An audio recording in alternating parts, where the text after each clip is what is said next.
Merhabalar Yükselli Örgülere, hoş geldiniz. Bu sene pırıltılar çok moda.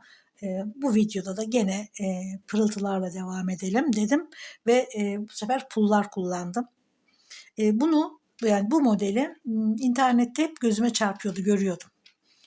Şimdi moda olunca pırıltılı metalik ipler, işte pullar, e, bu modeli örmenin tam zamanı diye düşündüm. E, Videosunu görmedim. Sadece bir fotoğraf olarak gördüm. Bluz olduğunu sanıyorum ama elbise de olabilir. Gerçi sert bir materyal olduğu için elbisede çok kullanışlı olur mu bilemedim. Rahatsız edebilir. Ama bluz olarak gayet güzel. Belki de internette görmüşsünüzdür. Çok kolay bir motif, çok kolay bir örgü. Yeni başlayanlar için de öyle. Sadece delikleri çok ince olduğu için, şöyle göstereyim. Çok ince olduğu için biraz içinden ipi almak zor olabilir. O yüzden ince bir tığ kullandım. Şöyle içinden ancak geçebilen bir tığ kullandım. İlmeği alıp sonra 3,5 milim tığla devam ettim. 6 numara 3,5 milim tığ. Daha ince ip kullanırsanız benim bu kullandığım ip Alize Diva. Turuncu renk. Şimdi bu reklam değil. Ben bunu öncelikle de söyleyeyim. İnanın bu reklam olaylarında pek çok şey değişti. Şöyle renk numarası 234.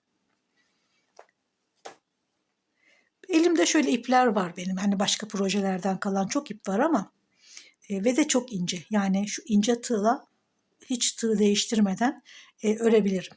Fakat elimdeki yetmez diye düşündüm. Ama bu tarz, bu renk ya da farklı renklerde çok ip var.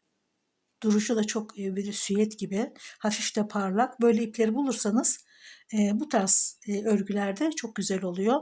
Elimdeki yetmez diye zaten ben bunu kullanmadım. Bir de böyle bir ip kullanabilirsiniz. Bunları ip satan yerlerde çok görmüşsünüzdür. Siyahı var, bu beji var, bilmiyorum farklı renkleri var mı?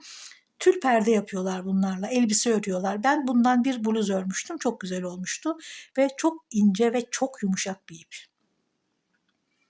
Bu da aynı şekilde hiç tığ değiştirmeden deliklerden gayet kolay geçebiliyor. Bu böyle iplerle de örebilirsiniz. Ben dediğim gibi diğer alizenin ipini tercih ettim. Rengi daha iyi gösterdiği için. Ve 70 motif kullandım. 70 tane de pul kullandım tabii ki. Bu 35-40 gram kadar yapıyor pul. Çok da pahalı bir şey değil. 15-20 lira ancak tutar. 35-40 gramı. Ben bir hayli almışım. Belki çantalarda falan da kullanabilirim ileride. Şimdi 70 tane motif kullandım. Bu tabii ki sizin bedeninize göre ya da ölçüye göre artar, eksilir. O hiç fark etmez. Çocuk için de yapabilirsiniz. 5 sıra ördüm. 1, 2, 3, 4, 5, 6, 7 sıra var. Tabii bir de arkası var. 14. 14 tane motifi birleştirdim ve 5 sıra. Yani toplam bu omuzlarda, askılarda da 6, 6, 12 toplam 70 tane. Siz belki daha uzun yapabilirsiniz. Belki de tam göğüs altında da bırakabilirsiniz. Daha kısa yapabilirsiniz. Zevkinize bağlı. Hemen başlayalım.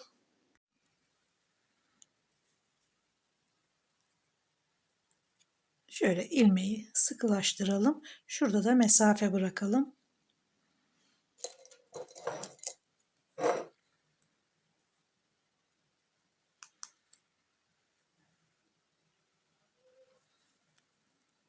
Şöyle içeri alalım ilmeği. Bir tane sık iğne. Şimdi diğer tığı alıyorum. Aslında gene aynı tığla devam edebilirsiniz. Ama şurada çekeceğimiz zincirlerin biraz daha kalın olmasını istediğim için tığ değiştiriyorum. 1, 2, 3, 4, 5 zincir. Kalın tığ değil de gene aynı tığla devam etmek isterseniz 7 zincir falan çekmeniz gerekiyor. 5 tane az kalır. Şimdi diğer delikten ilmeği alalım. Şöyle bütünleyelim. Belki iplik bölünür alırken. Onu şöyle biraz içeri alalım ve ipin tamamını ilmeğin üstünde görmemiz gerekiyor bölünmemesi için. Şimdi bir sık iğne daha. Ben gene değiştiriyorum. Siz değiştirmeden de 7 zincirle devam edebilirsiniz. 1, 2, 3, 4, 5. Şimdi diğer delikten ilmeği alıyorum. İpi bütünlüyorum ve bir sık iğne.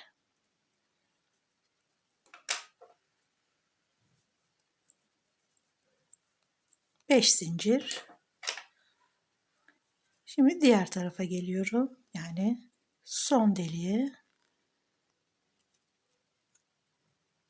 Gene şöyle tam alıyorum ipi.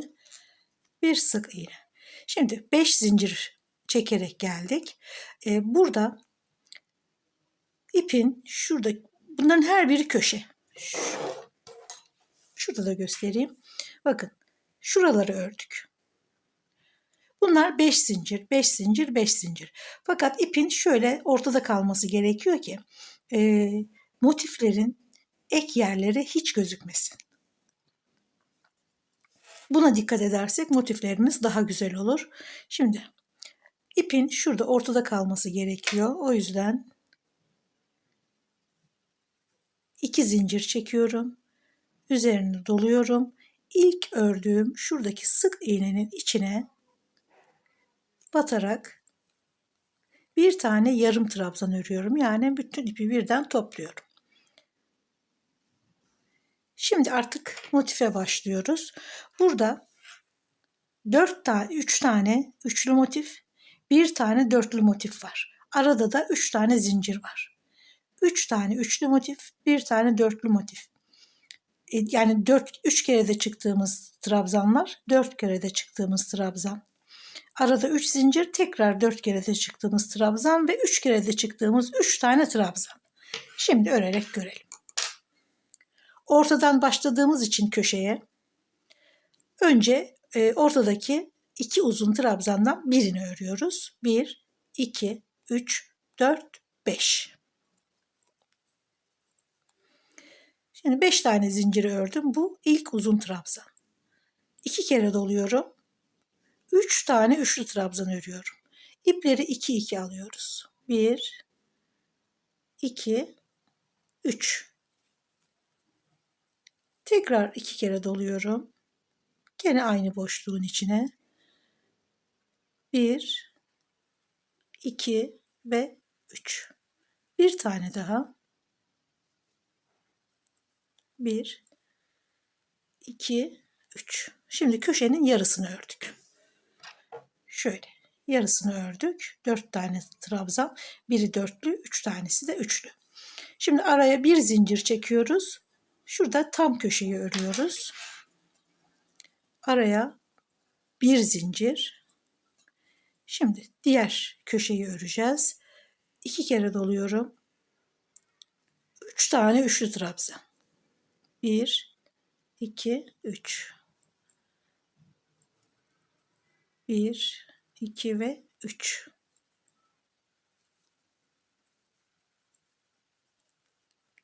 Şimdi uzun trabzan yapacağız. 3 kere doluyorum. 4 kere de çıkıyoruz. 1, 2, 3 ve 4. Araya 3 tane zincir köşe. Gene 3 kere doluyorum. Bir tane daha dörtlü trabzan. 2, 3, 4. Şimdi 2 kere doluyorum. 3 tane üçlü. 1, 2, 3.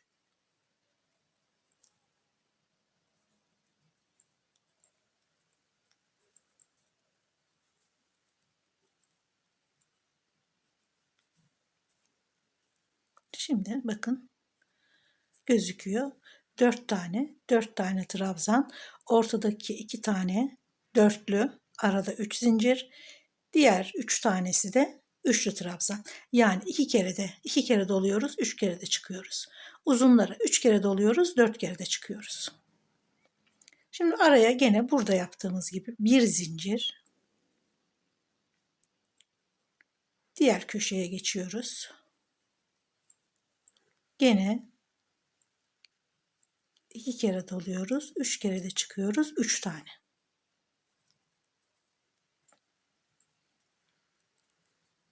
Şimdi 3 kere doluyorum, 4 kere de çıkıyorum. Araya 3 zincir. Bir tane daha. 4. Şimdi 2 kere doluyorum. 3 tane üçlü trabzan.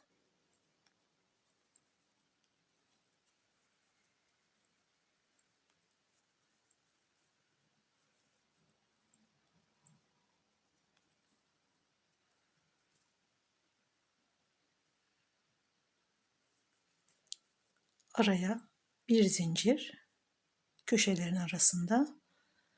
Şimdi gene 3 tane üçlü trabzan.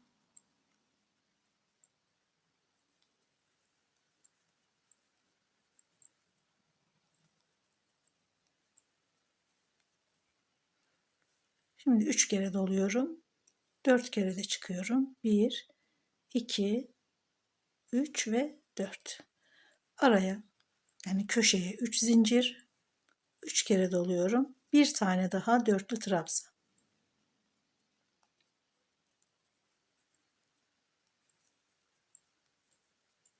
Köşeyi tamamlıyorum. Bir tane daha.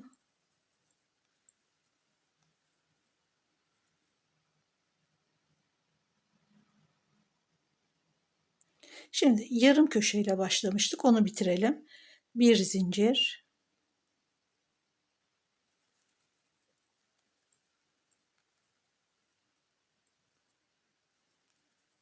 Üç tane üçlü trabzan.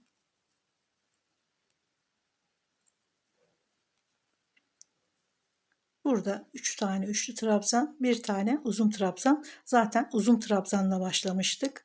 Şimdi 3 tane üçlü trabzanı ördük. 3 kere doladım ve dörtlü trabzanı örüyorum.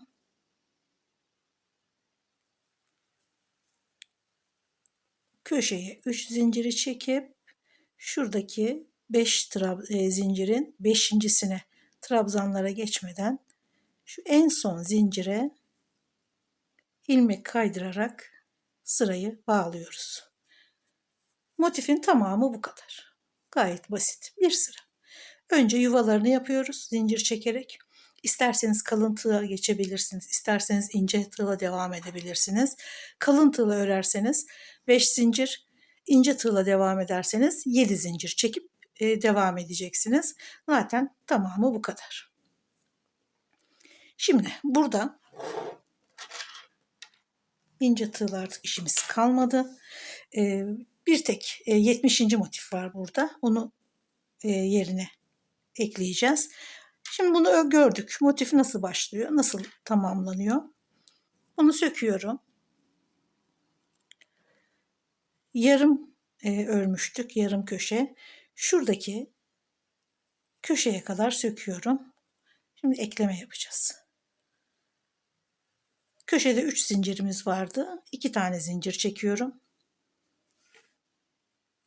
Şurada gördüğümüz köşenin ortadaki zincirine boşluğa batarak da yapabilirsiniz ama zincire batınca daha güzel oluyor. İlmeği alıyorum. 2 zincir çekmiştim. Bir tane daha çekip 3'e tamamlıyorum. 3 kere doladım ve 4 trabzan örüyorum. Şimdi 3 tane üçlü trabzan yaparak köşeyi tamamlıyorum.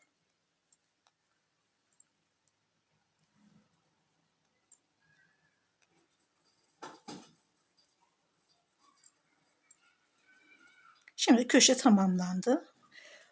Aradaki bir zincir çektiğimiz köşelerin aralarındaki o bir zincirlik boşluklara geldim.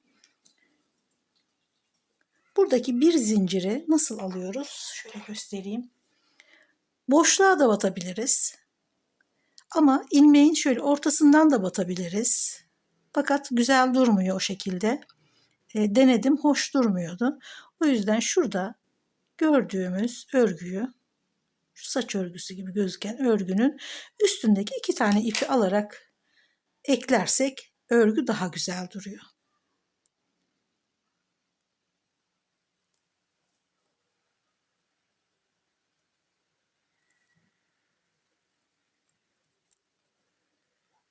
Ve aradaki o bir zinciri çekiyorum. Sonra diğer köşeye geçiyorum. Geri 3 tane üçlü trabzan. 1, 2, 3. 2 tane daha örüyoruz.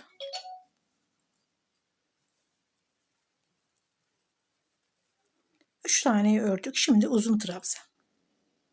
3 kere doluyorum. 1, 2, 3 ve 4. Araya 2 zinciri çekiyorum. Şimdi şuradaki köşedeyiz. Bakın 1, 2, 3 motif. Şimdi dördüncüyü ekliyoruz. Zaten ortada gözüküyor nereye batacağımız. Bir zincir daha çekiyorum. 3'e tamamlıyorum ve 3 kere doluyorum. Diğer uzun trabzanı örüyorum. Şimdi 3 tane üçlü trabzan.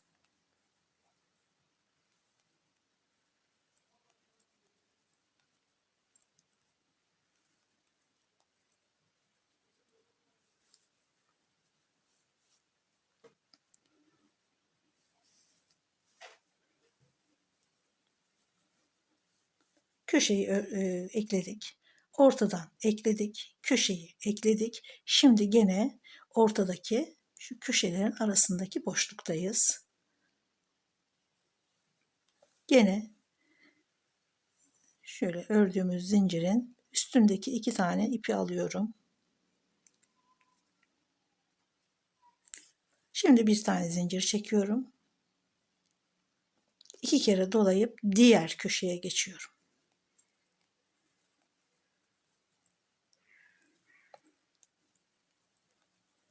Üç tane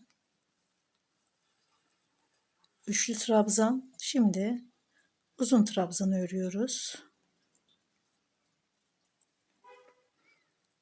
2 zincir köşedeyiz. 1, 2 ve şimdi 3. köşe gene zaten gözüküyor. Bakın hemen nereye batacağımızı görüyoruz. Bir zincirle 3 tane zinciri tamamlıyoruz. Gene diğer uzun trabzanı örerek köşeye devam ediyoruz. Şimdi 3 tane üçlü trabzan,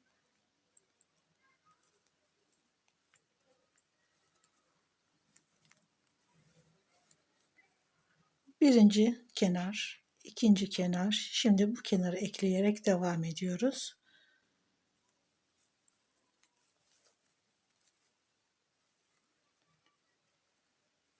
Buradaki gene o bir zincir çektiğimiz zincirin üstteki 2 ipini alıyorum.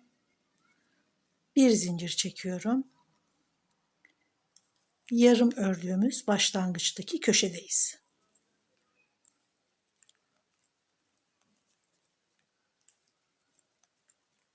Üç tane üçlü trabzanı ördüm. Şimdi bir tane dörtlü trabzan, 2 zincir ve son köşeye geldik. Ortadaki zincire batıyoruz.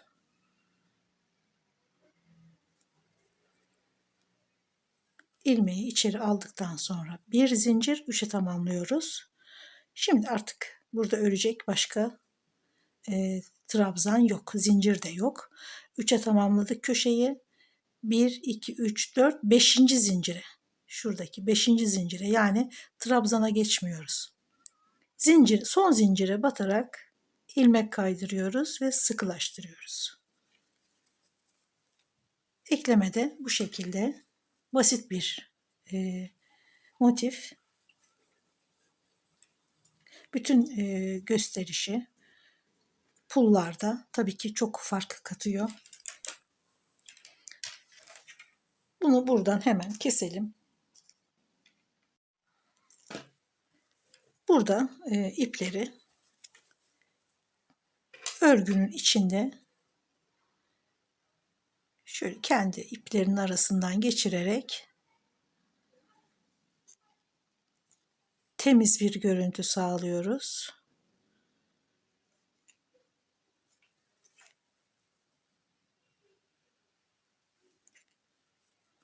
Fazlasını da kesip atabilirsiniz. Ya da görünmeyen ucuna kadar alabilirsiniz. Bu şekilde temizliyoruz. Şöyle koltuk altı, kolun şöyle çevresine ufak bir örgü ördüm. Toparlamak için ve motif aralarına da küçük tomurcuklar yaptım. Çok basit bir kenar örgüsü. Buraya da aynı şekilde köşeye de şöyle çok keskin bir dönüş olmaması için şurayı da hafif bir yuvarladım. Aynı örgüyü tabii ki yaka çevresine ve yine aynı askı çevresine örerek devam ediyoruz. Herhangi bir yerden şöyle ipi takalım.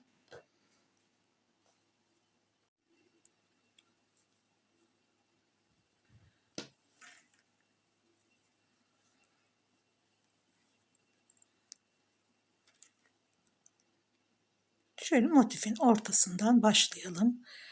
İlmek kaydırarak bağladım. Üzerine doluyorum. Hatta bir zincir çekelim. Sonra üzerine dolayalım. Ve aynı ilmeğin içine bir tane yarım trabzan. Devam ediyoruz. Diğer trabzanın üzerine ve bütün trabzanların üzerine batıyoruz.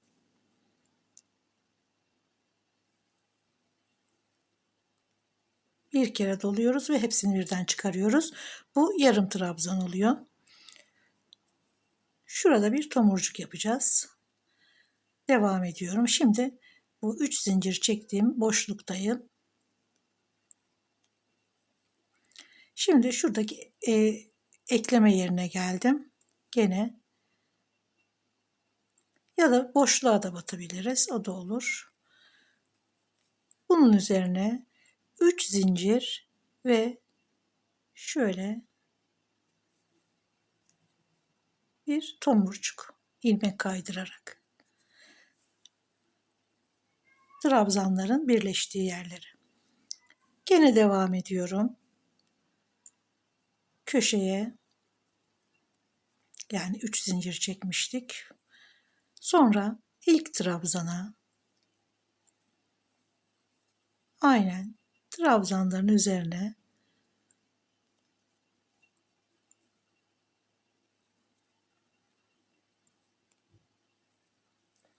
arkadaki ipi de içeriden yürüttük. Şimdi burada bir zincirlik boşluk var. Oraya da bir tane devam ediyorum.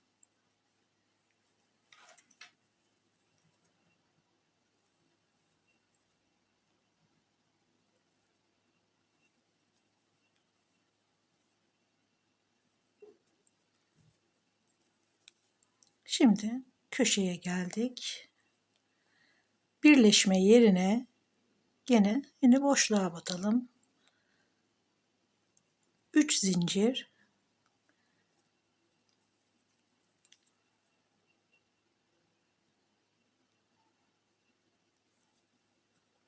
bir tane tomurcuk. Köşeye, boşluğa ve bütün trabzanlara.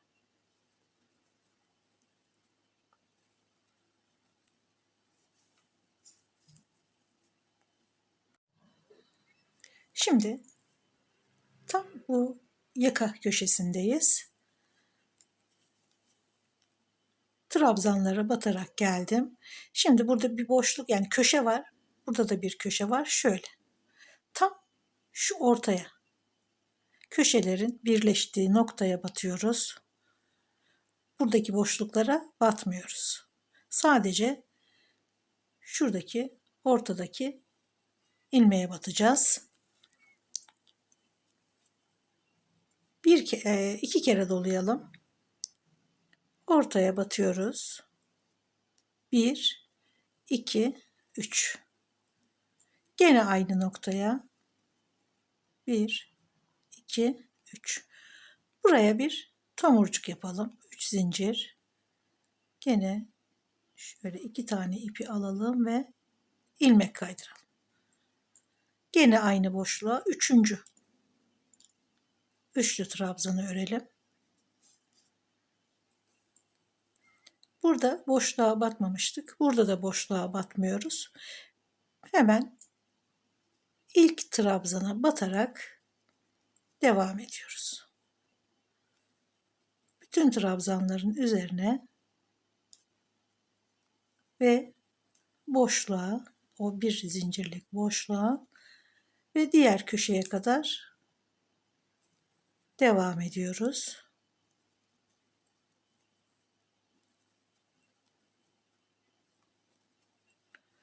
Şimdi boşluğa batıyoruz. Ek yerine geldik. Ek yerine de şöyle içinden de batalım boşluğa ve tomurcuk yapıyoruz.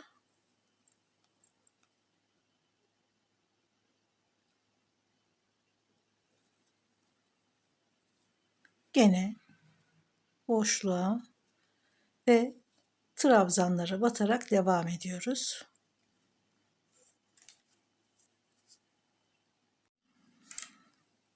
Şurada başladık.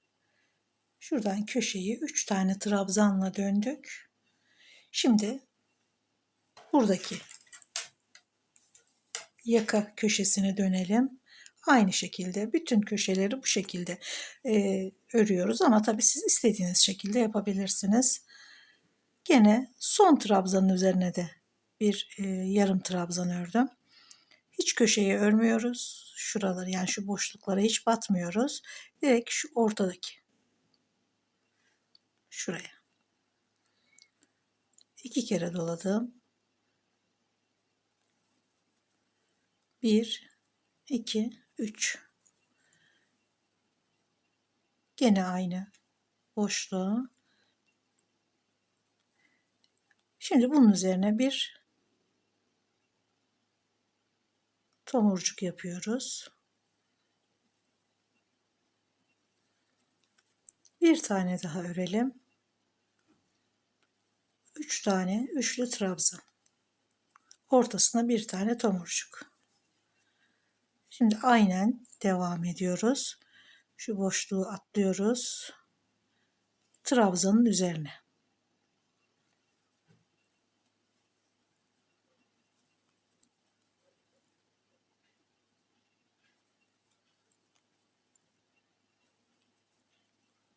Aynen şimdiye kadar ördüğümüz gibi tamamlıyoruz.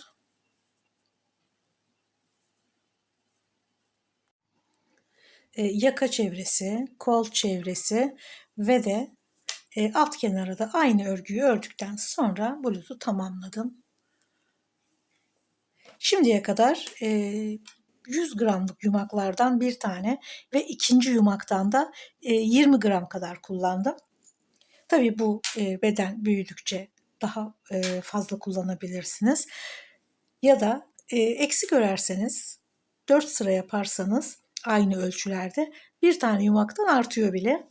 Zevkinize göre davranacaksınız tabii ki, ya da bedeninize göre. Umarım beğenmişsinizdir. Ben çok farklı, çok güzel bir bluz olduğuna inanıyorum. Umarım benim kadar beğenmişsinizdir. Videolarımı beğeniyorsanız, bundan sonrakileri de izlemek isterseniz beğenmeyi ve abone olmayı lütfen unutmayın. Görüşmek üzere, sağlıkla kalın.